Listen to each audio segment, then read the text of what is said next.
नमस्कार, बहुत बहुत स्वागत है आपका। आप देख रहे हैं जगत 24/7 न्यूज। आपके साथ मैं कुणाल गोस्वामी। तो आखिरकार वो पल, वो लम्हा आ ही गया है जहां पर दिल्ली का अगला मुख्यमंत्री, नवनिर्वाचित मुख्यमंत्री रेखा गुप्ता अब मुख्यमंत्री पद की शपथ लेती हुई नजर आएंगी। पिछले कई दिनों से लगातार कयास चल रहे थे। 8 तारीख को जब नतीजे निकलकर सामने आए और प्रचंड जीत के साथ भारतीय जनता पार्टी आगे बढ़ी 48 नंबर के साथ कि अब दिल्ली का अगला मुख्यमंत्री भारतीय जनता पार्टी की तरफ से होगा। तमाम लगातार नाम फेरिस्त में निकलकर सामने आ रहे थे, लेकिन आखिरकार बीते दिन भारतीय जनता पार्टी के नेतृत्व में महत्वपूर्ण विधायक दल की बैठक हुई और शालीमार बाग से जो विधायक पहली बार चुनी गई हैं रेखा गुप्ता, उनको मुख्यमंत्री के तौर पर उनका नाम रखा गया।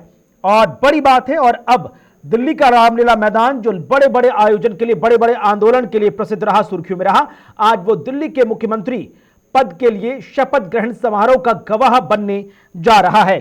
तो इस वक्त की बड़ी महत्वपूर्ण खबर, जहां पर रेखा गुप्ता नवनिर्वाचित मुख्यमंत्री आपके सामने टीवी स्क्रीन पर। अब कुछ ही देर में प्रधानमंत्री, गृह मंत्री, भारतीय जनता पार्टी के तमाम दिग्गज आला नेता, तमाम राज्यों के मुख्यमंत्री, डेप्यूटी सीएम, एनडीए शासित राज्यों के मुख्यमंत्री, वहां के डेप्यूटी सीएम और केंद्रीय मंत्रियों की उपस्थिति में पद व गोपनीयता की शपथ लेती हुई नजर आएंगी। तो एक बड़ा मास्टर स्ट्रोक, जहां पर शालीमार बाग से पहली बार चुनी गई हैं रेखा गुप्ता। आम आदमी पार्टी की नेता वंदना कुमारी को उन्होंने शिकस्त दी। दिल्ली में बीजेपी के साथ काफी लंबे समय से काम करती रहीं। दिल्ली विश्वविद्यालय की सक्रिय राजनीति का वो हिस्सा भी रही हैं। एबीवीपी की सचिव रह चुकी हैं। इसके अलावा पार्षद और पार्टी की महिला मोर्चा की उपाध्यक्ष भी रही हैं। यानी दिल्ली को बहुत करीब से, ग्राउंड जीरो से उन्होंने देखा है, महसूस किया है। सुषमा स्वराज, विजेंद्र गुप्ता, डॉक्टर हर्षवर्धन सिंह जैसे दिग्गज नेताओं के साथ वो लगातार काम करती रहीं।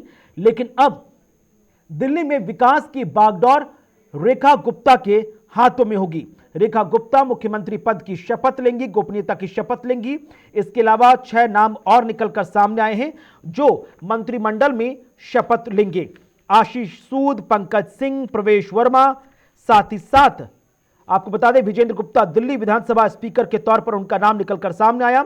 वहीं मोहन सिंह बिष्ट डेप्यूटी स्पीकर बनेंगे। तो दिल्ली सीएम पद की शपथ लेंगी अब से कुछ ही देर में रेखा गुप्ता। तस्वीरें आपके सामने, जहां पर आप देखिए रामलीला मैदान से लेकर रेखा गुप्ता के घर के बाहर तक जश्न का माहौल है। ढोल नगाड़े बज रहे हैं, शहनाइयां बज रही हैं, हर कोई जश्न में डूबा हुआ नजर आ रहा है। तमाम कार्यकर्ता, नाते रिश्तेदार सभी बेहद खुश हैं, क्योंकि अब पहले हमने देखा सुषमा स्वराज के बाद शीला दीक्षित, फिर आतिशी सिंह और अब चौथी महिला मुख्यमंत्री के तौर पर रेखा गुप्ता दिल्ली की बागडोर संभालती हुई नजर आएंगी। इसी बीच यह भी चीज बहुत महत्वपूर्ण है, क्योंकि भारतीय जनता पार्टी ने अपना जो रोड मैप दिया है वो अपने आप में बेहद खास है। तस्वीरें आपके सामने उनके घर से, देखिए किस तरह से पूजा अर्चना होती हुई नजर आई। और अब ये रेखा गुप्ता शपथ ग्रहण समारोह में पहुंची, तमाम लोगों की मौजूदगी में हर कोई उनका नमस्कार, अभिनंदन, उनका स्वागत सत्कार करता हुआ मंच पर तमाम राज्यों के मुख्यमंत्री एक एक करके पहुंचने शुरू हो चुके हैं। चाहे बात महाराष्ट्र के मुख्यमंत्री देवेंद्र फडणवीस की हो, चाहे डेप्यूटी सीएम अजित पवार या फिर एकनाथ शिंदे की हो, राजस्थान के मुख्यमंत्री भजनलाल शर्मा की हम बात कर लें, या हरियाणा के मुख्यमंत्री नायब सिंह सैनी की हम बात करें, सब एक एक करके मंच पर पहुंच चुके हैं। चंद्रबाबू नायडू एनडीए की तरफ से पहुंच चुके हैं, गोवा के मुख्यमंत्री पहुंच चुके हैं। और इसी बीच भारतीय जनता पार्टी के राष्ट्रीय महासचिव तरुण चुग क्या कुछ कहते हुए नजर आए, आइए आपको सुनवा देते हैं।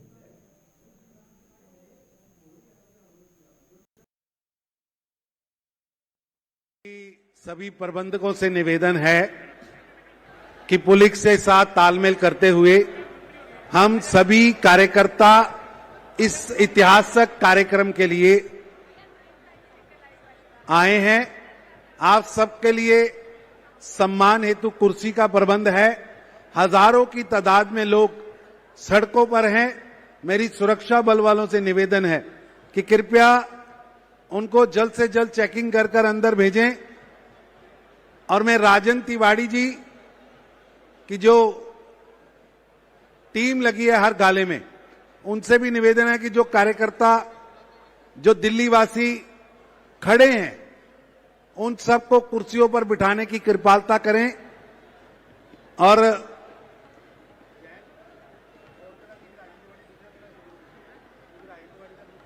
तस्वीरें दिखा रहे हैं दिल्ली के रामलीला मैदान राजन की, तिवारी जी, जहां पर इस वक्त तमाम नेता कार्यकर्ता इस वक्त लगातार लगे हुए हैं। इंतजार है प्रधानमंत्री नरेंद्र मोदी, गृह मंत्री अमित शाह का, साथ ही साथ तमाम केंद्रीय कैबिनेट के मिनिस्टर, बीजेपी शासित राज्यों के मुख्यमंत्री, डेप्यूटी सीएम एक एक करके पहुंचना शुरू हो चुके हैं।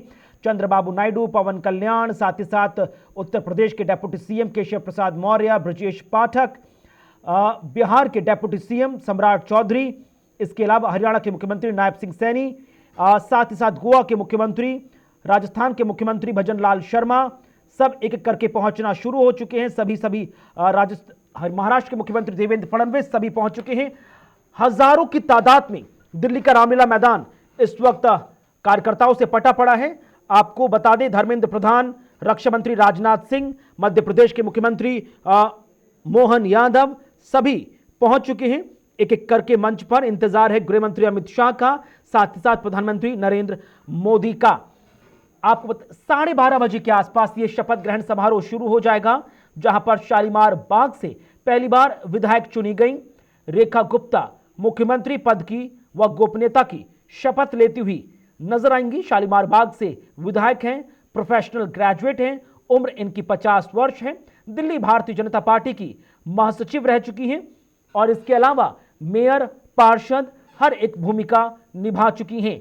एवीपीपी कार्यकर्ता के तौर पर लगातार अपने शुरुआती दिनों से काम करती हुई नजर आई और अब वक्त है जहां पर रेखा गुप्ता दिल्ली की मुख्यमंत्री के तौर पर अपनी सेवाएं देती हुई नजर आएंगी।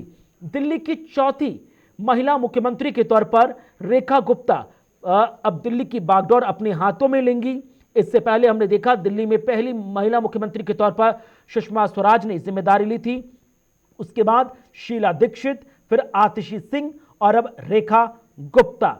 रेखा गुप्ता को दिल्ली की मुख्यमंत्री बनाने का फैसला दरअसल कहा जाए तो भारतीय जनता पार्टी की केंद्रीय नेतृत्व का एक मास्टर स्ट्रोक के तौर पर भी देखा जा रहा है। इससे एक तीर से कई निशाने साधने का प्रयास किया जा रहा है।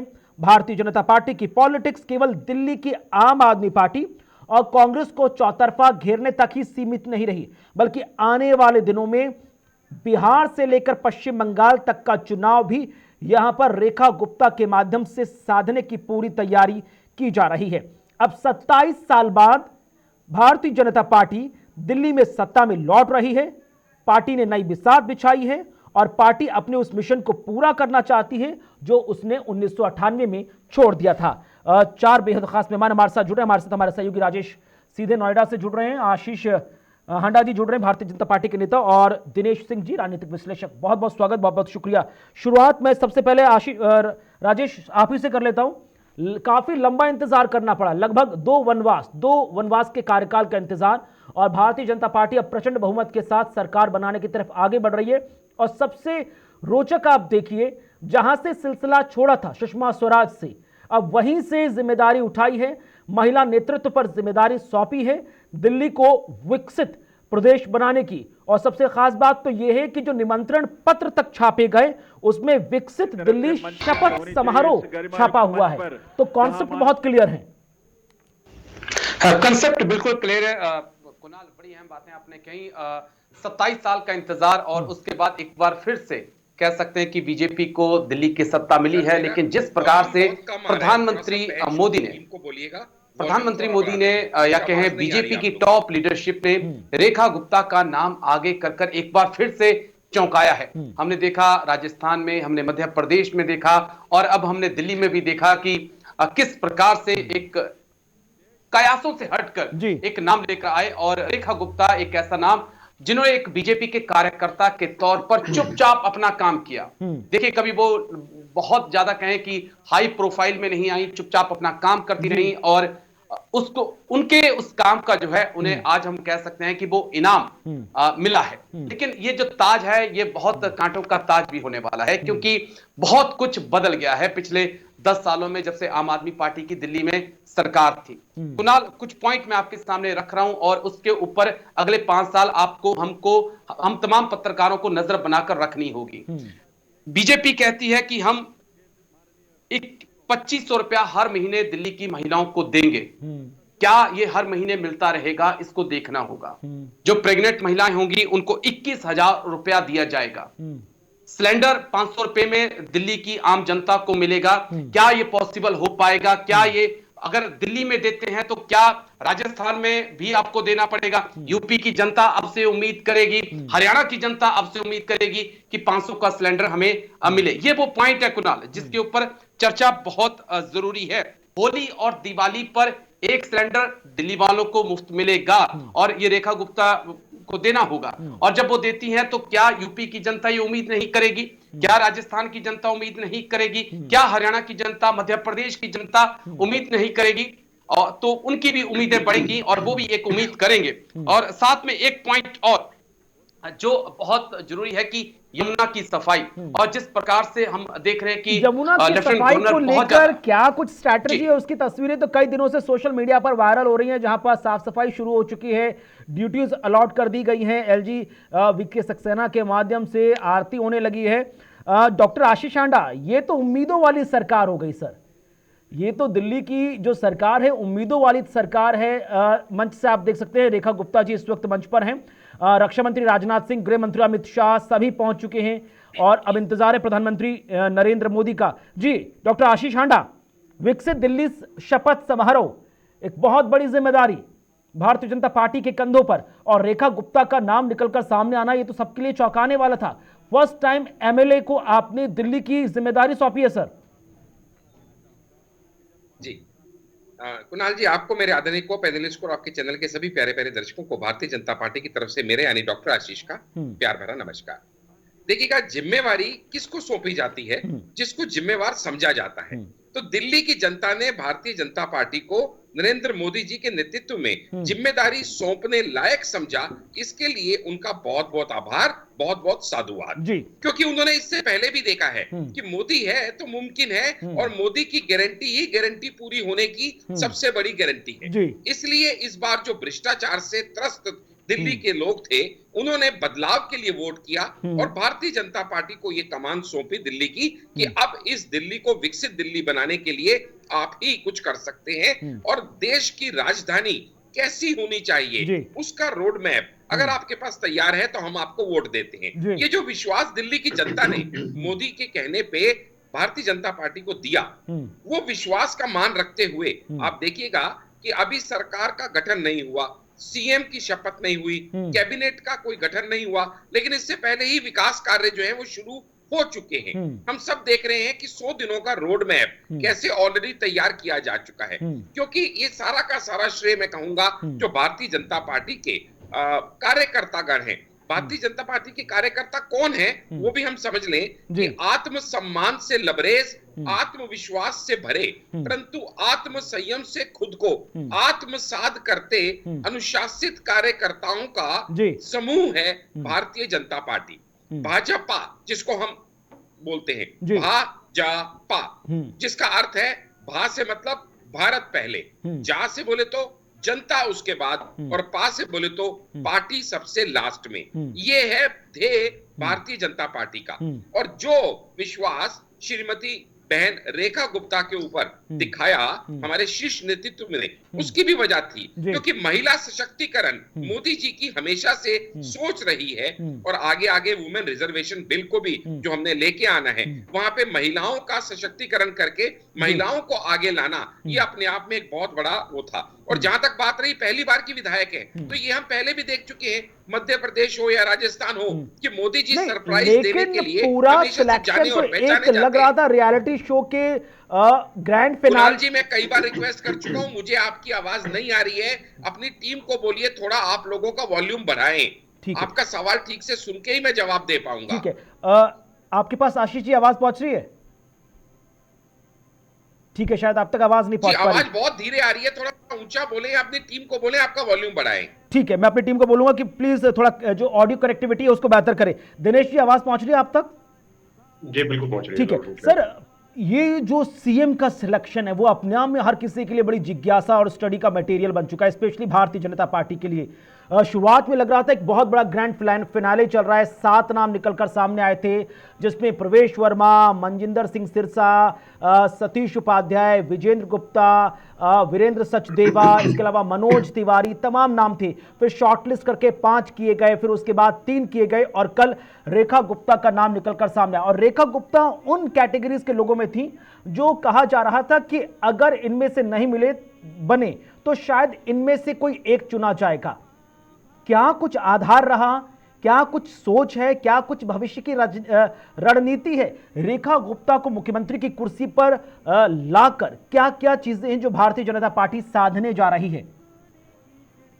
जी, आप सभी को प्रणाम कुणाल जी। देखिए, सबसे पहले तो ये बताऊंगा कि ये एक तरह से मास्टर स्ट्रोक अगर कहा जाए तो कोई मतलब गलत नहीं होगा कि बीजेपी की तरफ से एक बहुत बड़ा मास्टर स्ट्रोक था, क्योंकि एक तरफ जैसे मान के चलें कि जो आउटगोइंग जो सीएम है वो महिला थी और उसके नाते जैसे बोला जा रहा था कि कहीं ना कहीं एक महिला जो सीएम, उनका अपमान किया गया, कुछ किया गया, आतिशी के जिस तरीके से मतलब बोल के कुछ आम आदमी पार्टी कुछ सवाल उठाती रही है। उसका दूसरी बात यह थी कि इसको बनाकर मतलब जैसे कि ये जो नाम आगे करके और जो आगे मतलब उस तरह करके रेखा गुप्ता जी जो है इनको जो अपॉइंट किया गया, इनके पीछे सबसे बड़ा कारण मैं ये समझता हूँ कि जैसे आम आदमी पार्टी की तरफ से मतलब जैसे बोला गया कि पहली कैबिनेट बैठक 8 तारीख से पहले से होगी और उसमें 2500 रुपए देने का ऐलान करेगी भाजपा या नहीं करेगी, तो उस पे एक तरह से इन्होंने और बहुत बड़ा मास्टर स्ट्रोक ये कर दिया कि बैठे कि आप 2500 रुपए देने की बात छोड़िए, हमने तो मुख्यमंत्री महिला बना दिया है।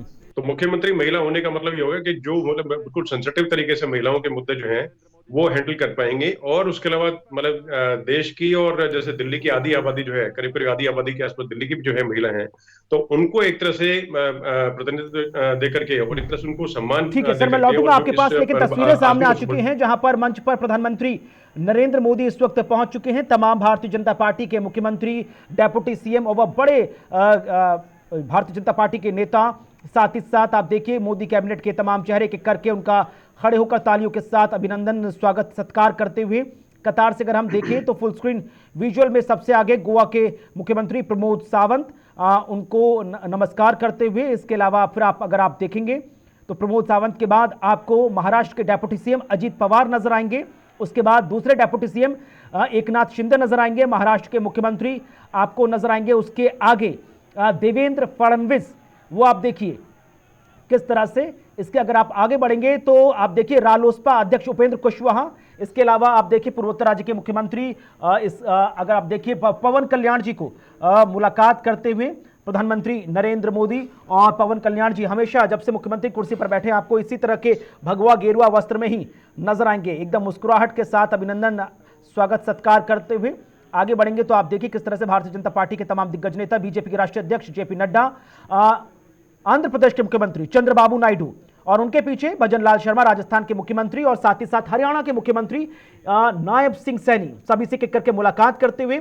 आगे गृह मंत्री अमित शाह, उनके पीछे मध्य प्रदेश के मुख्यमंत्री भजन लाल मोहन यादव, आप देखिए किस तरह से। और प्रधानमंत्री अब सबका अभिनंदन अभिवादन स्वीकार करते हुए, हाथ हिलाकर सबको नमन करते हुए। और यही एक प्रधान सेवक की जो कहा जाता है कैरेक्टरिस्टिक है, पहचान है, जहां पर वो सबसे बड़े पद पर है लेकिन हर एक भारतीय को नमन करता है तो शीश झुकाकर उनको नमन करता है। और ये तमाम कार्यकर्ता हैं जिनकी मेहनत के बाद आखिरकार 27 साल के लंबे अंतराल के बाद भारतीय जनता पार्टी दिल्ली में अब सरकार बनाती हुई नजर आ रही है।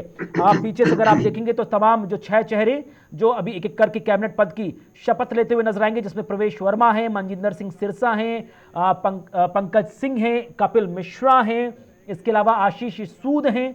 तो ये 6 चेहरे निकलकर सामने आए हैं जो रेखा गुप्ता के अलावा मंत्री पद की शपथ लेंगे। साथ ही साथ एलजी वीके सक्सेना, आप देख सकते हैं कार्यक्रम का आगाज राष्ट्रगान के साथ होगा।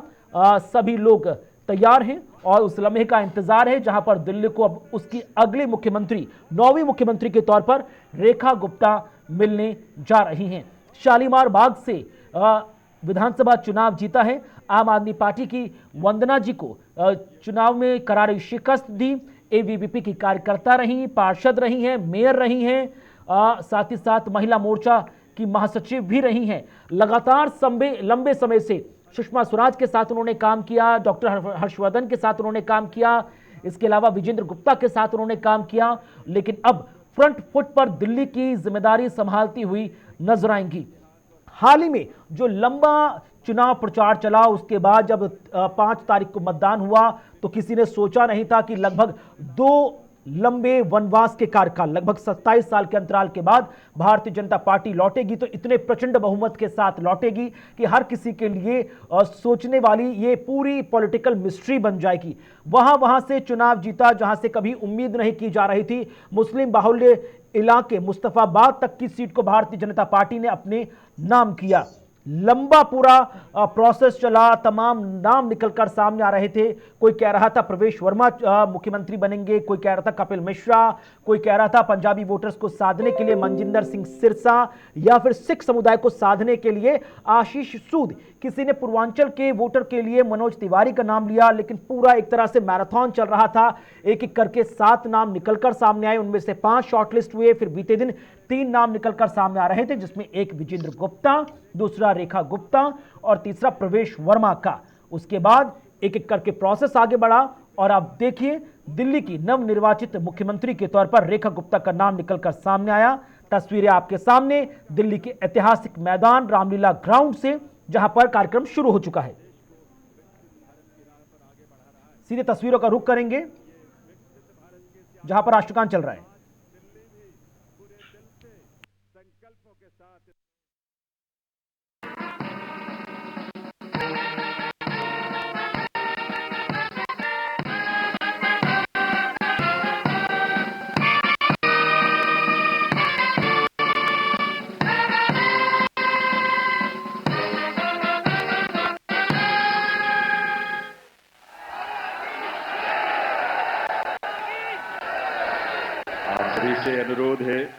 आप सभी से अनुरोध है, आप सभी अपने अपने स्थान पर बैठें, अपना स्थान ग्रहण करें। और अब मैं अनुरोध करूंगा राष्ट्रीय राजधानी क्षेत्र दिल्ली सरकार के मुख्य सचिव श्री धर्मेंद्र कुमार जी से शपथ ग्रहण की कार्यवाही आरंभ करने के लिए। नमस्कार। मैं माननीय उपराज्यपाल महोदय से अनुरोध करता हूं कि वह मुझे शपथ ग्रहण समारोह को आरंभ करने की अनुमति प्रदान करें। मैं अनुरोध करता हूं कि वह गृह मंत्रालय भारत द्वारा जारी मुख्यमंत्री एवं मंत्रिपरिषद की नियुक्ति की अधिसूचना पढ़ने की अनुमति प्रदान करें। गृह मंत्रालय अधिसूचना नई दिल्ली 20 फरवरी 2025 का 891 श्रीमती राष्ट्रपति श्रीमती रेखा गुप्ता को उनके शपथ ग्रहण करने की तिथि से राष्ट्रीय राजधानी क्षेत्र दिल्ली के मुख्यमंत्री के रूप में नियुक्त करती हैं।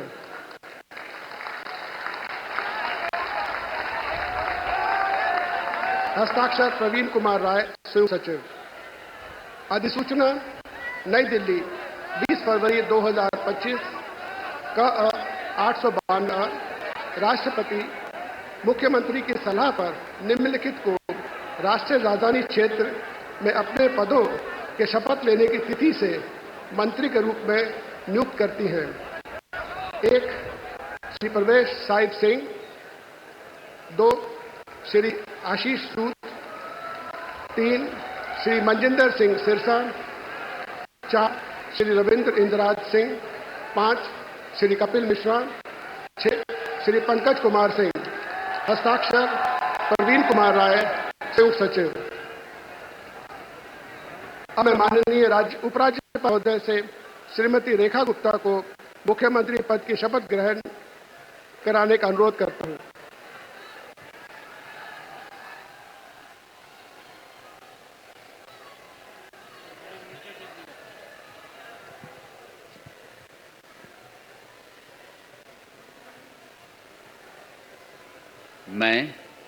मैं रेखा गुप्ता ईश्वर की शपथ लेती हूं कि मैं विधि द्वारा स्थापित भारत के संविधान के प्रति सच्ची श्रद्धा और निष्ठा रखूंगी।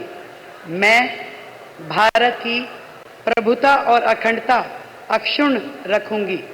मैं मुख्यमंत्री के रूप में अपने कर्तव्यों का श्रद्धापूर्वक और शुद्ध अंतःकरण से निर्वहन करूंगी तथा मैं भय या पक्षपात, अनुराग या द्वेष के बिना सभी प्रकार के लोगों के प्रति संविधान और विधि के अनुसार न्याय करूंगी।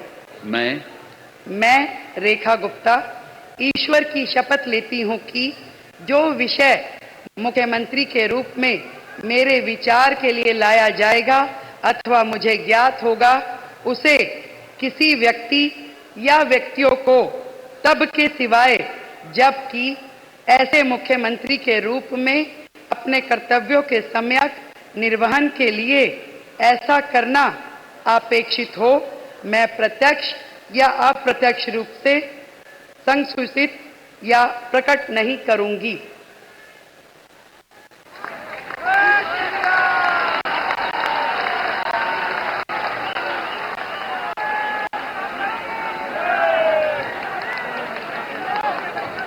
शालीमार बाग से पहली बार विधायक चुनी गई हैं और अब मुख्यमंत्री के तौर पर अपनी सेवाएं देती हुई नजर आएंगी। 3 बार पार्षद रह चुकी हैं, दिल्ली यूनिवर्सिटी की छात्र संघ की महासचिव रही हैं। शालीमार बाग से 2 बार के विधानसभा चुनाव इससे पहले उन्होंने हारा और अब तीसरी बार बीजेपी ने फिर उन पर भरोसा जताया तो उन्होंने आम आदमी पार्टी से वंदना कुमारी को चुनावी मैदान में हराया और उसके बाद अब मुख्यमंत्री के तौर पर दिल्ली में अपनी सेवाएं देती हुई नजर आई। उपराज्यपाल महोदय से मंत्री परिषद के सदस्यों के मंत्री पद की शपथ दिलाने का अनुरोध करता हूं। श्री प्रवेश साहिब सिंह।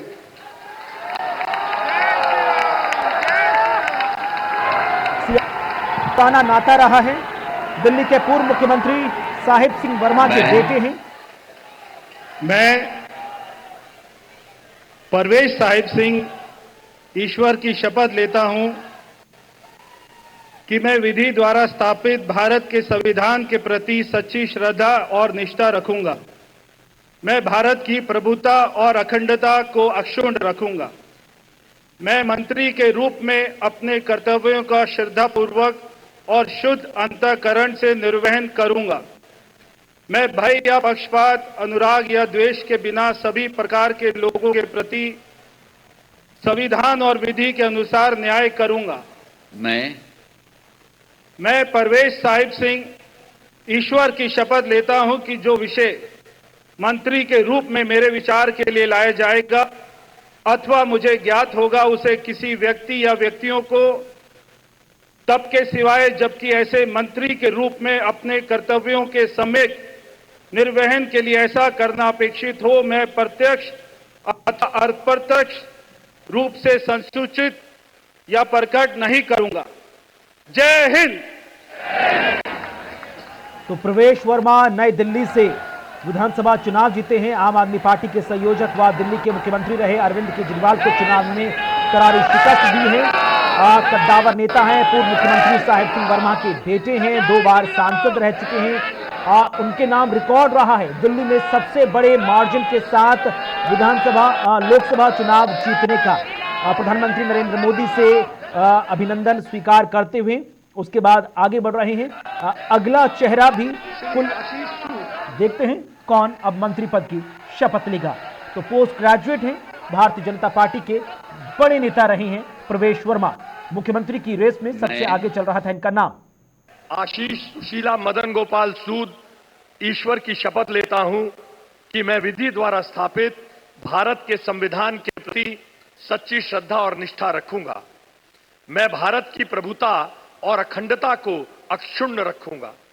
मैं मंत्री के रूप में अपने कर्तव्यों का श्रद्धापूर्वक और शुद्ध अंतःकरण से निर्वहन करूंगा तथा मैं भय या पक्षपात, अनुराग या द्वेष के बिना सभी प्रकार के लोगों के प्रति संविधान और विधि के अनुसार न्याय करूंगा।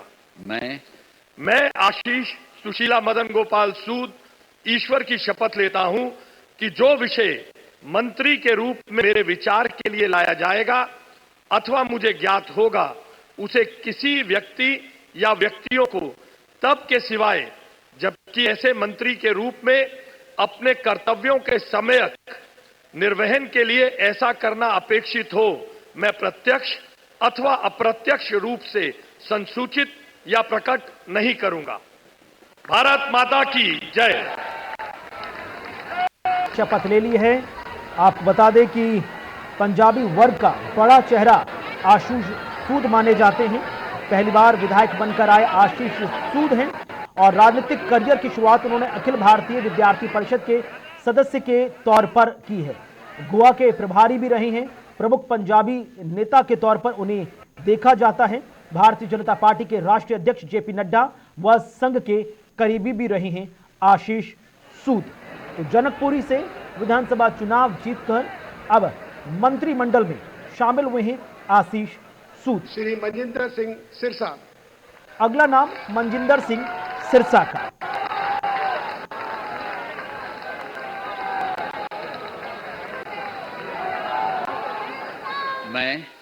मैं मनजिंदर सिंह सिरसा परमात्मा ਦੀ ਸਹੁੰ ਚੁੱਕਦਾ ਹਾਂ ਕਿ ਕਾਨੂੰਨ ਵੱਲੋਂ ਸਥਾਪਿਤ ਭਾਰਤ ਦੇ ਸੰਵਿਧਾਨ ਲਈ ਸੱਚੀ ਸ਼ਰਧਾ ਅਤੇ ਵਫਾਦਾਰੀ ਰੱਖਾਂਗਾ। ਮੈਂ ਭਾਰਤ ਦੀ ਪ੍ਰਭੁਤਾ ਅਤੇ ਅਖੰਡਤਾ ਬਰਕਰਾਰ ਰੱਖਾਂਗਾ। ਮੈਂ ਮੰਤਰੀ ਦੇ ਰੂਪ ਵਿੱਚ ਆਪਣੇ ਕਾਰਜਾਂ ਦਾ ਨੈਤਿਕ ਤੌਰ ਤੇ ਸ਼ਰਧਾਪੂਰਵਕ ਜ਼ਿੰਮੇਵਾਰੀ ਨਿਭਾਉਂਦੇ ਅਤੇ ਮੈਂ ਡਰ ਪੱਖਪਾਤ ਵੈਰ ਵਿਰੋਧ ਤੋਂ ਬਿਨਾਂ ਸਾਰੇ ਲੋਕਾਂ ਦੇ ਪ੍ਰਤੀ ਸੰਵਿਧਾਨ ਅਤੇ ਕਾਨੂੰਨ ਮੁਤਾਬਕ ਨਿਆਂ ਕਰਾਂਗਾ।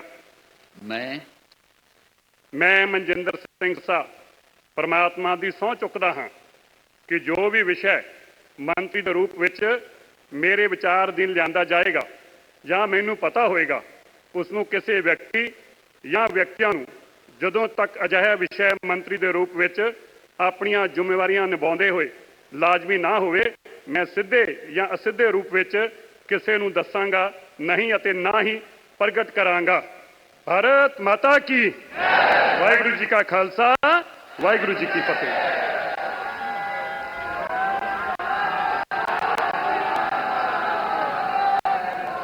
अब रेखा गुप्ता कैबिनेट में मंत्री पद की शपथ लेते नजर आए। पहले शिरोमणि अकाली दल के सदस्य रहे, दिल्ली सिख गुरुद्वारा प्रबंधन कमेटी के प्रमुख पद पर भी रहे। उसके बाद 2021 में भारतीय जनता पार्टी ज्वाइन कर ली और हाल ही में आम आदमी पार्टी के कैंडिडेट को करारी शिकस्त दी है। 18,190 वोटों से इन्होंने जीत हासिल की और अब रेखा गुप्ता कैबिनेट में मंत्री के तौर पर जाने जाएंगे। आगे देखते हैं कि अगला नाम किसका है, क्योंकि अब तक मनजिंदर सिंह सिरसा, आशीष सूद, प्रवेश वर्मा शपथ ले चुके हैं और अब इंद्रजीत मैं विधि द्वारा स्थापित भारत के संविधान के प्रति सच्ची श्रद्धा और निष्ठा रखूंगा। मैं भारत की प्रभुता और अखंडता अक्षुण्ण रखूंगा। मैं मंत्री के रूप में अपने कर्तव्यों का श्रद्धापूर्वक और शुद्ध अंतःकरण से निर्वहन करूंगा तथा मैं भय या पक्षपात, अनुराग या द्वेष के बिना सभी प्रकार के लोगों के प्रति संविधान और विधि के अनुसार न्याय करूंगा। मैं रविंदर इंद्रराज सिंह ईश्वर की शपथ लेता हूं कि जो विषय मंत्री के रूप में मेरे विचार के लिए लाया जाएगा अथवा मुझे ज्ञात होगा उसे किसी व्यक्ति या व्यक्तियों को तब के सिवाय जबकि ऐसे मंत्री के रूप में अपने कर्तव्यों के सम्यक निर्वहन के लिए ऐसा करना अपेक्षित हो मैं प्रत्यक्ष अथवा अप्रत्यक्ष रूप से संसूचित या प्रकट नहीं करूंगा। जय श्री राम। तो रविंद्र इंद्रराज ने मंत्री पद की शपथ ले ली है। बेहद इंटरेस्टिंग नाम, पहली बार विधानसभा चुनाव जीता है। बवाना से जय भगवान उपकार को हराया है आम आदमी पार्टी के कैंडिडेट को। पंजाबी दलित समुदाय के प्रमुख चेहरा हैं। बवाना आरक्षित सीट थी एससी वर्ग के लिए, वहां से भारतीय जनता पार्टी ने इन पर भरोसा जताया और चुनाव जीता है। अब रेखा गुप्ता कैबिनेट में मंत्री पद के तौर पर काम करते नजर आएंगे। अगला नाम कपिल मिश्रा का।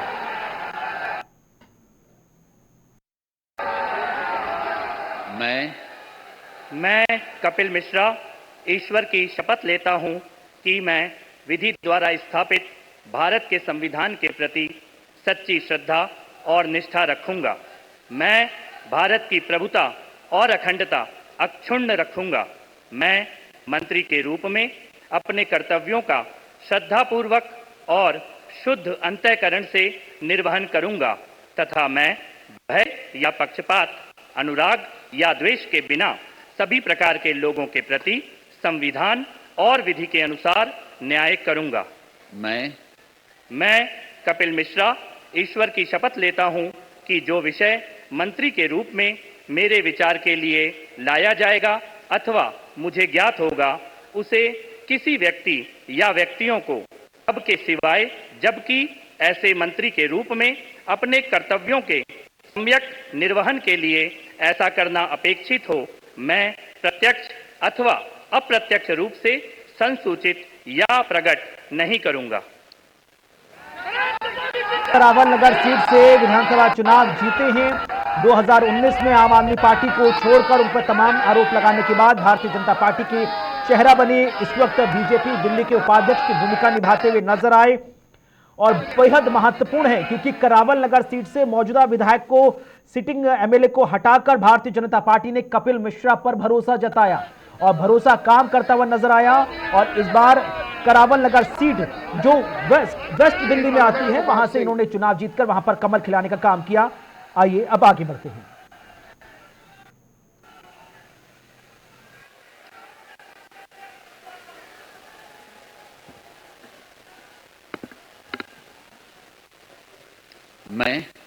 मैं डॉक्टर पंकज सिंह ईश्वर की शपथ लेता हूं, मैं विधि द्वारा स्थापित भारत के संविधान के प्रति सच्ची श्रद्धा और निष्ठा रखूंगा।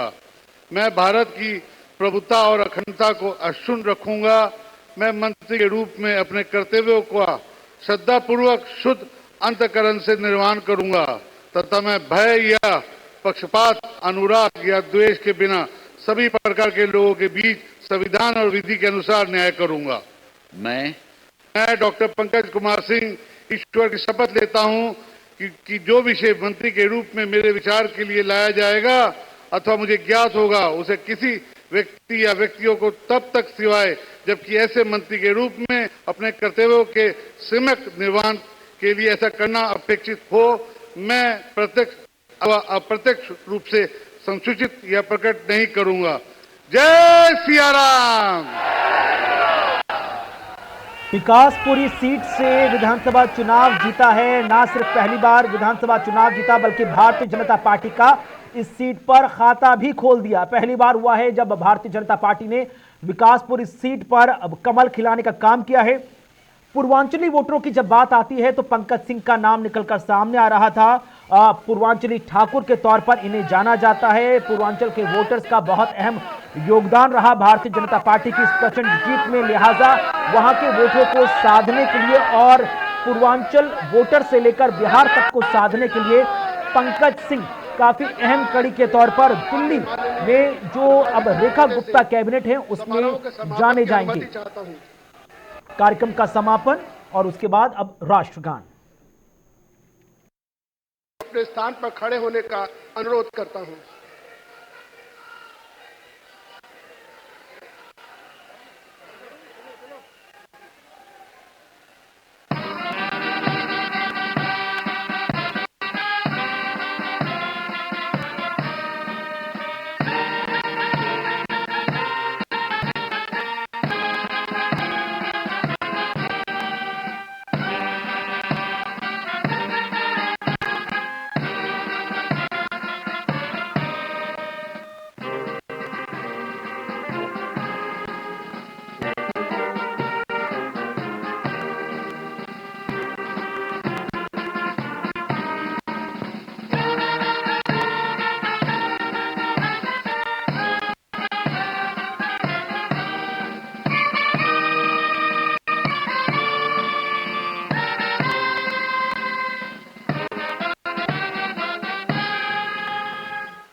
सब मिलकर घोष करेंगे, भारत माता की, भारत माता की, भारत माता की, वंदे वंदे वंदे।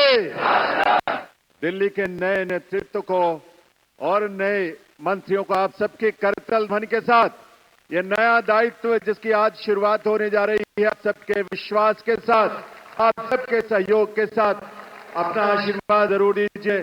करतल ध्वनि के साथ अपनी शुभकामनाएं दीजिए।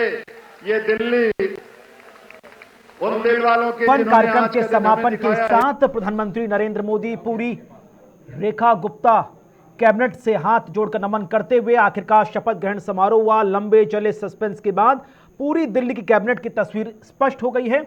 मुख्यमंत्री के तौर पर रेखा गुप्ता हैं तो अन्य कैबिनेट मिनिस्टर्स के तौर पर प्रवेश वर्मा, पंकज सिंह, आशीष सूद, कपिल मिश्रा, मनजिंदर सिंह सिरसा और रविंद्र इंद्र राज। और अब प्रधानमंत्री नरेंद्र मोदी कार्यक्रम स्थल से रवाना होते हुए सीधे मेहमानों का रुख करेंगे। दोनों बेहद खास मेहमान इस वक्त लगातार हमारे साथ जुड़े हुए हैं। डॉक्टर आशीष हांडा, भारतीय जनता पार्टी के नेता, व दिनेश सिंह जी, राजनीतिक विश्लेषक। आप दोनों का एक बार फिर से बहुत बहुत स्वागत है। डॉक्टर आशीष, आवाज पहुंच रही सर आप तक? ठीक है, एक बार फिर से संपर्क साधने का प्रयास करेंगे। लेकिन बड़ी खबर, जहां पर आखिरकार लंबे इंतजार के बाद भारतीय जनता पार्टी ने दिल्ली में अपनी सरकार की कैबिनेट कैसी होगी उसकी तस्वीर पेश कर दी। महिला मुख्यमंत्री के तौर पर रेखा गुप्ता के ऊपर जिम्मेदारी दी गई है। आशीष जी प्लीज। जी, यहाँ पे आप देखिएगा, ये हमारे सभी के लिए, मैं कहूंगा सभी दिल्ली वासियों के लिए बड़े ही हर्ष का विषय है, क्योंकि जहां पे दिल्ली को 9th सीएम, 9वां सीएम मिला है, तो वहीं पे चौथा बीजेपी का सीएम मिला है और दूसरी बीजेपी की महिला सीएम मिली है। ये हमने पहले भी कहा कि महिला सशक्तिकरण की तरफ मोदी जी का ये जो प्रयास है वो क्लियर इंडिकेशन है कि मोदी जी आगे दिल्ली को विकसित दिल्ली बनाने के 100 दिन के रोड मैप पे अग्रसर हो चुके हैं। क्योंकि आप ये समझिएगा, जब हम कहते हैं ना मोदी है तो मुमकिन है, हम क्यों कहते हैं? क्योंकि इसमें ऊपर वाले का इशारा भी होता है। 56 इंच की छाती कह के कितनी बार विपक्ष ने हमारे ऊपर कटाक्ष किया। लेकिन मैं एक और उदाहरण देता हूं, रिजल्ट की डेट क्या थी? रिजल्ट आया 8 तारीख को और बीजेपी को सीटें कितनी मिली? 48। और 48 और 8 को ऐड कर दीजिए तो फिर से 56 बनता है जी। तो ये 56 हम नहीं बनाते हैं, ये ऊपर वाले का इशारा है जो कहता है 56 इंच वाला ही अब दिल्ली का उद्धार करके दिखाएगा। क्योंकि बदलाव के लिए जो दिल्ली ने वोट दिया है, क्योंकि मोदी जी 3.0 जो 3 पिलर पे खड़ा था वो था रिफॉर्म, परफॉर्म और ट्रांसफॉर्म जी। मोदी जी ने कहा था रिफॉर्म करेंगे लीडर, परफॉर्म करेंगे सारे के सारे ब्यूरोक्रेट और ट्रांसफॉर्म करेंगे सिटीजन, मास पार्टिसिपेशन से। तो ये तीनों के सहयोग से ही विकसित दिल्ली बनेगी और भारत विकसित भारत 2047 तक बनेगा। जब हम कहते हैं कि मोदी जी की आइडियोलॉजी पे हम चल रहे हैं, तो 4 मंजिलों पे किस तरह से विकास होगा वो भी मोदी जी ने डिफाइन कर दिया। पहला मंजिल है स्पीड, यानी हमें अपने कार्य को गति से खींचना है, जो हमने देख लिया कि ऑलरेडी 100 दिन का रोड मैप तैयार है।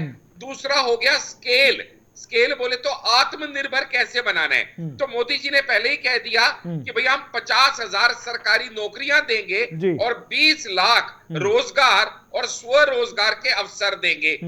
तीसरा कह दिया स्टैंडर्ड, स्टैंडर्ड बोले तो 0 डिफेक्ट होगा और 100% इफेक्ट होगा। और चौथा हो गया स्कोप, यानी ये जानना कि हम क्या कर सकते हैं, क्या कर चुके हैं और कितना और करना बाकी है। ठीक है, अच्छे रोड मैप के ऊपर जब दिल्ली बढ़ेगी तो विकसित बनेगी। ठीक है, लेकिन दिनेश जी ये चीज बीजेपी से अन्य पॉलिटिकल नेताओं या अन्य पॉलिटिकल पार्टीज को सीखनी होगी। जब जब किसी प्रदेश में कांग्रेस या अन्य राजनीतिक दलों की सरकार बनती है तो वहां पर हम देखते हैं कि नेताओं के बीच लड़ाई सी शुरू हो जाती है। चाहे राजस्थान में अशोक गहलोत या सचिन पायलट हो, या मध्य प्रदेश में उस समय ज्योतिरादित्य सिंधिया जो अब केंद्रीय मंत्री हैं, या कमलनाथ हो, या फिर छत्तीसगढ़ ही आप देख लीजिए जहां पर भूपेश बघेल हो या फिर अन्य नेता हो। लेकिन यहां पर जिन लोगों को सबसे आगे कहा जा रहा था कि भाई ये मुख्यमंत्री बनेंगे, उल्टा ऐसा हुआ कि जब नया नाम निकलकर सामने आया तो जो लोग मुख्यमंत्री की रेस में थे, प्रवेश वर्मा, विजेंद्र गुप्ता, आशीष सतीश उपाध्याय, उन्होंने ही रेखा गुप्ता के नाम का प्रस्ताव रखा और राजकुमार चौहान, आशीष सूद और मनजिंदर सिंह सिरसा ने उनके प्रस्ताव का अनुमोदन करा। दैट मीन्स पूरी बड़ी लीडरशिप को आपने कोऑर्डिनेट किया, मनाया और उसके बाद आप नाम आगे लेकर आए। कोई मतभेद नहीं, कोई मनभेद नहीं। जी कुणाल, सबसे पहले देखिए औपचारिक रूप से जैसे कि सरकार का गठन हो चुका है, तो मैं मतलब अभी नवनियुक्त रेखा गुप्ता जी मुख्यमंत्री दिल्ली को बधाई देता हूं, उनके साथ उनकी पूरी कैबिनेट को बधाई देता हूं और दिल्ली को बेहतरी के लिए बधाई देता हूं।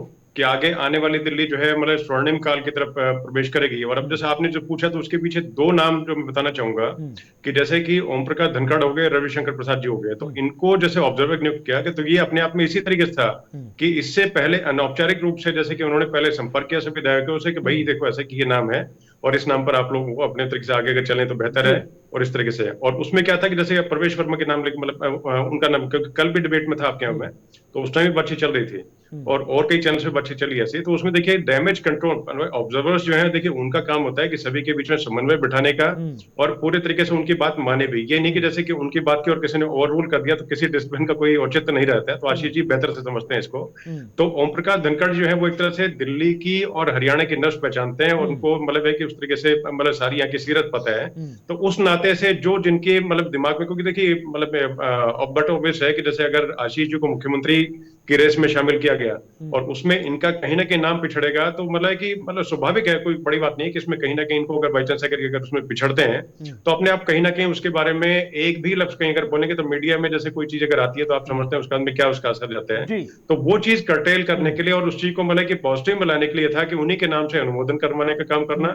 उसका जैसे अन्य जो नेता थे उन्हीं को उनके साथ में चर्चा मशवरा करना अलग अलग छोटे छोटे गुटों में। और उसके अलावा ये मान के चलें कि जैसे ऐसी रविशंकर प्रसाद जी थे, उन्हें भी एक तरह से पूर्वांचली जो थे उनके बीच में, और जैसे कि जो आने वाले 2 प्रदेश में जो चुनाव है तो उनका प्रतिनिधित्व देने का काम करके, जैसे कि पंजाब से मनीजर सिरसा हो गए, उस तरीके से कि मतलब जैसे पूर्वांचली जो ठाकुर हो गए तो उनको मतलब प्रतिनिधित्व देने के लिए, तो उसी तरीके से एक एक चीज का सर्वसमावेशी करके और उनको समझा करके और गुजारिश करके सब कुछ करके भाई इस तरीके से और आपस में एक तालमेल बिठा करके उसके बाद में ला करके नाम का चेहरे का जो है वो करने काम किया। और एक तरह से ये था कि जैसे कि जब अनुमोदन किया तो उससे पहले सबसे चर्चा मशवरा करने के बाद में एक तरह से मतलब ये औपचारिकता पूरे करने काम किया गया था। उससे पहले ये नहीं कि जैसे कि जनता के बीच में लाने से पहले, और अगर बाई चांस ये मान के जाए 4 नामों के बीच में सर फुटबॉल का अगर मामला अगर बने तो फिर उसका तो वही चीज जैसे आपने चर्चा की, जैसे कि मतलब सचिन पायलट वाला या अशोक गहलोत जो है तो उनके बीच में जिस तरीके, तो इसीलिए बेहतरीन तरीके से रहा और बेहतरीन रणनीति के तहत काम करके और बेहतरी के लिए दिल्ली की बेहतरी के लिए रेखा गुप्ता का नाम मैं समझता हूँ कि बहुत बढ़िया रहेगा और उनके साथ उनकी कैबिनेट भी बहुत बेहतरी से काम करेगी और आने वाले समय पे दिल्ली जो है वो ज्यादा विकसित दिल्ली और ज्यादा अग्रसर दिल्ली नजर आएगी। ठीक है, लेकिन राजेश बड़ी महत्वपूर्ण चीज है कि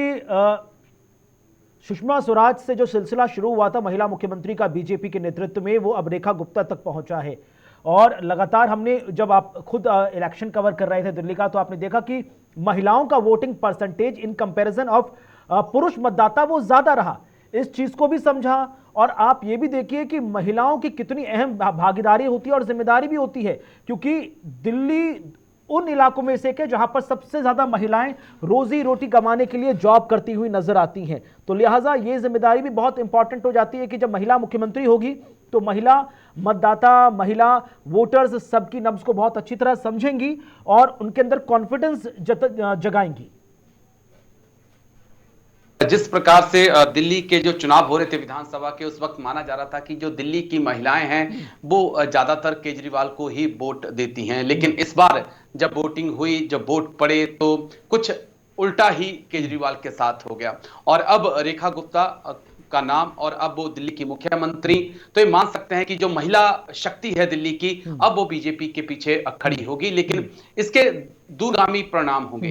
दूर तक निशाना इस कह सकते हैं कि रेखा गुप्ता के जरिए प्रधानमंत्री मोदी ने साधने की कोशिश की है। सीधा मैसेज जो है पश्चिम बंगाल की तरफ यहां से जा रहा है, क्योंकि अब पश्चिम बंगाल में भी चुनाव होने हैं और रेखा गुप्ता के मुख्यमंत्री बनने के बाद जरूर ममता बनर्जी की धड़कनें बड़ी होंगी। बिहार को भी साधने की जो है यहां से कोशिश की गई है और पंजाब को भी साधने की। जब मंत्रिमंडल को आप देखेंगे जिन्होंने आज शपथ ली है, साफ तौर पर दिखता है कि पंजाब को साधने की कोशिश, बिहार को साधने की कोशिश और महिला मुख्यमंत्री को बनाकर एक नई चुनौती जो है ममता बनर्जी के सामने भी प्रधानमंत्री मोदी, गृह मंत्री अमित शाह ने खड़ी कर दी है। अब आशीष जी, ये तो बात हुई महिला फैक्टर की, लेकिन बीजेपी महिला फैक्टर तक ही रह जाए ये पॉसिबल नहीं है।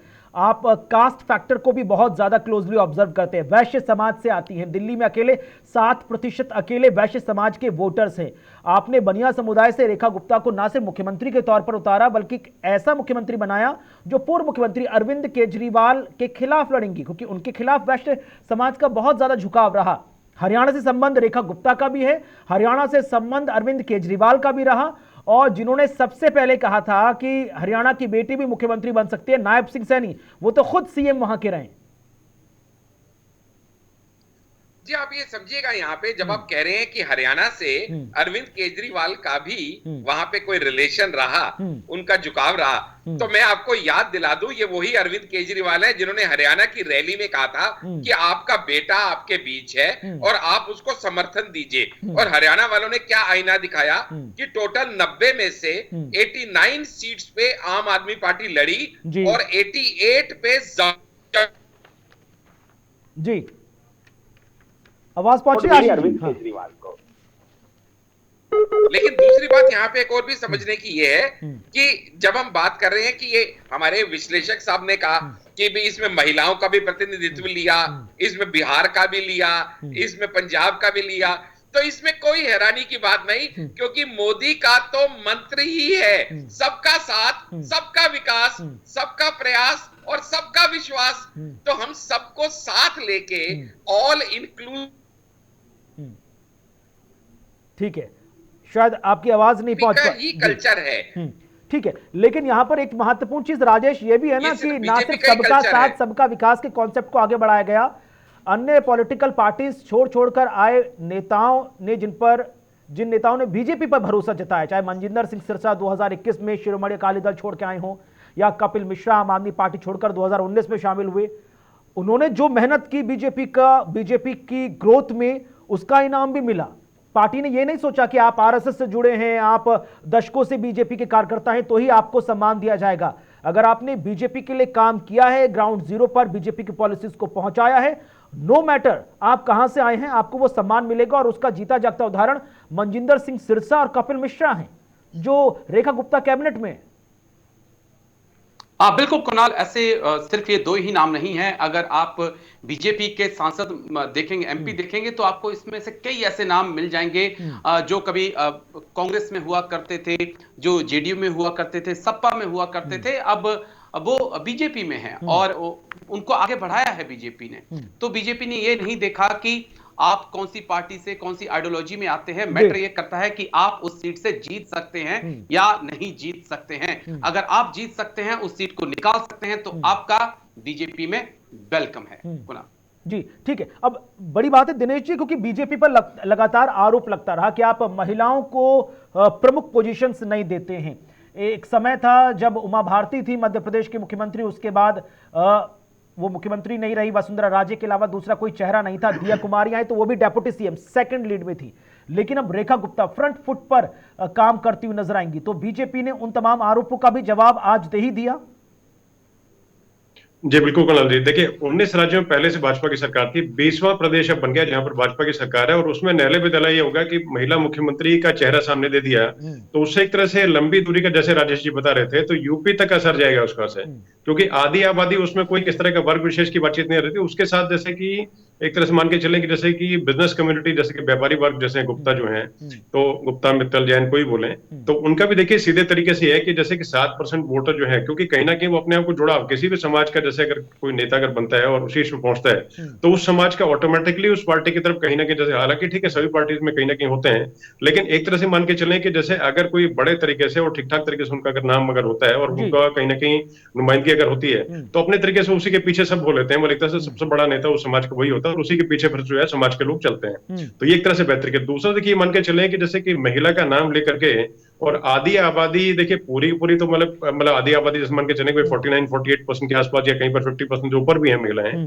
तो उसमें जैसे कि राजेश जी ने जिक्र किया कि टीएमसी का, जैसे कि उस तरह के बारासा के आशीष जी ने बताया, तो टीएमसी की जैसे सरकार है तो उसमें एक तरह से महिलाओं को प्रमुखता से पहले से दिया गया था। अब ये भाजपा का जैसे कि उस तरफ जाकर के बंगाल में लड़ने में एक तरह से आसानी रहेगी। उसके साथ साथ देखिए मान के चले कि आधी आबादी का एक तरह से झुकाव ऑटोमेटिकली बढ़ेगा, क्योंकि जैसे कुछ मुद्दे होते हैं जिनमें हो सकता है जैसे हम लोग जैसे कि पुरुष जैसे हैं, तो उस तरीके से कहीं ना कहीं मतलब जुड़ाव ना कर सकें, जैसे कि सैनिटरी पैड्स की जैसे बातचीत अगर आती है, तो या जैसे कि और कोई महिलाओं की जैसे कि और कोई समस्या है उनको लेकर के बातचीत अगर आती है, तो जिस तरीके से एक जैसे महिला मुख्यमंत्री अगर बनती है, तो मैं बात थोड़ा सा मतलब हल्का डिबेट करके बता रहा हूँ, लेकिन ये जरूरी थी, तो उस चीज में महिलाएं ज्यादा बेहतर कनेक्ट कर पाएंगे, क्योंकि जैसे कि अगर मतलब रूरल क्षेत्र है तो वहां पर जैसे कि अब जैसे मैं वसुंधरा जी भी आप जैसे थी, तो वसुंधरा जी जो है उनका कनेक्ट जिस तरीके से होता था, मैंने खुद अपनी आंखों से देखा और उनके कई सभाओं में खुद मतलब जाकर के मैं देख के आया हूँ।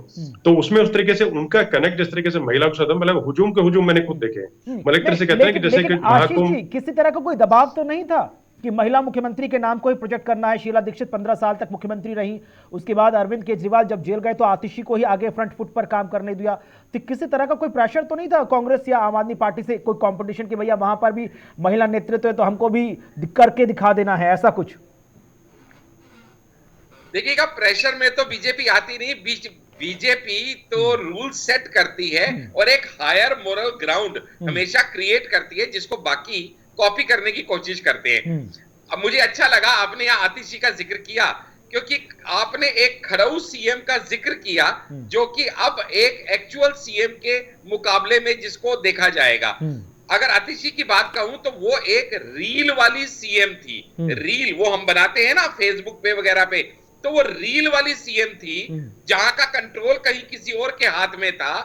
लेकिन अब उनका मुकाबला रहेगा रियल सीएम से, क्योंकि जो ग्राउंड लेवल पे वर्क कर चुकी रेखा गुप्ता है, वो रील और रियल सीएम का फर्क अब दिल्ली वाले देखेंगे। रियल और रियल तो ठीक है, समझ में आ गया। लेकिन अगर मेरे पास समय कम है, अगले 5 साल में 5 बड़ी समस्याएं जो दिल्ली के सामने है, लेकिन उनका समाधान होता हुआ नजर आएगा।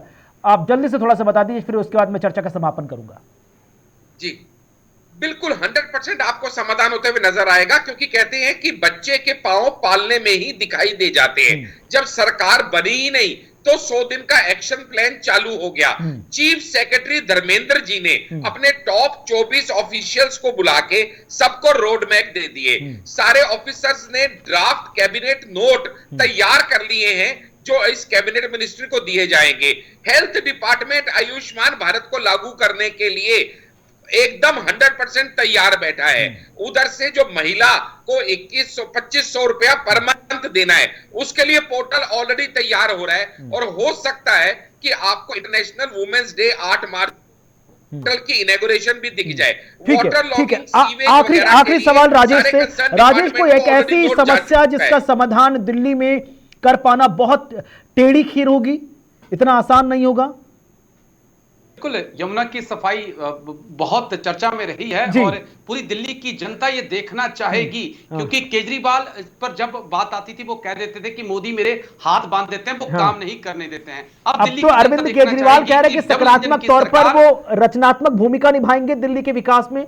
और मुख्य रूप से चुनाव के नतीजों के बाद उन्होंने साफ कहा था कि भले मैं अपोजिशन में हूं, लेकिन 2020 में किया गया वादा मैं निभाऊंगा, यमुना साफ करने में हमारा भी योगदान होगा। तो this is something very positive politics ना, कि अपोजिशन भी आपके साथ है, भले ही मजबूरी है। हाँ बिल्कुल, भले मजबूरी है, लेकिन देखना दिल्ली की जनता देखना चाहेगी कुणाल कि क्या वाकई में यमुना साफ हो पाती है, नहीं हो पाती है, क्योंकि डबल इंजन सरकार से डबल के लिए ऑलरेडी 5 पॉइंट एक्शन तैयार है जी। अगर आप समय देंगे तो मैं बता दूंगा। पहले जमे हुए कचरे को हटाना, गाद को हटाना। दूसरा, नजफगढ़ नाले और अन्य नालों का जल निकासी चैनल की सफाई करना। तीसरा, मौजूदा एसटीपी जो है सीवेज ट्रीटमेंट प्लांट, उनकी परफॉर्मेंस कम है। 400 मिलियन गैलन कम पर डे का वो क्लीन करते हैं। उसके लिए नए एसटीपी की स्थापना करना और उनको बनाना। चौथा, नाली जो नदी के अंदर गंदा पानी जाता है उस पर रोक लगाना। ये सब डीपीसीसी के थ्रू ये सब एक्शन प्लान शुरू हो गया है। 3 महीने की डेडलाइन भी ऑलरेडी बिल्कुल सर, क्योंकि लगातार आप हमारे साथ चर्चाओं में बने रहते हैं, हम रहकर आपसे पूछेंगे कि काम यमुना की सफाई का कितना आगे बढ़ा। बहरहाल बहुत बहुत शुक्रिया राजेश आपका, दिनेश जी आपका, आशीष जी आपका हमारे साथ चर्चा में शामिल होने के लिए। तो रेखा गुप्ता के तौर पर दिल्ली को उसकी नई मुख्यमंत्री मिल गई हैं, 4थी महिला मुख्यमंत्री भी हैं। अब देखना बेहद खास है कि पूरी कैबिनेट जिसमें 6 महत्वपूर्ण पुरुष चेहरे और महिला मुख्यमंत्री के तौर पर रेखा गुप्ता किस तरह से दिल्ली को विकसित दिल्ली के हकीकत में तब्दील करती नजर आएंगी। वक्त छोटे से ब्रेक का, खबरों का सिलसिला आगे जारी है।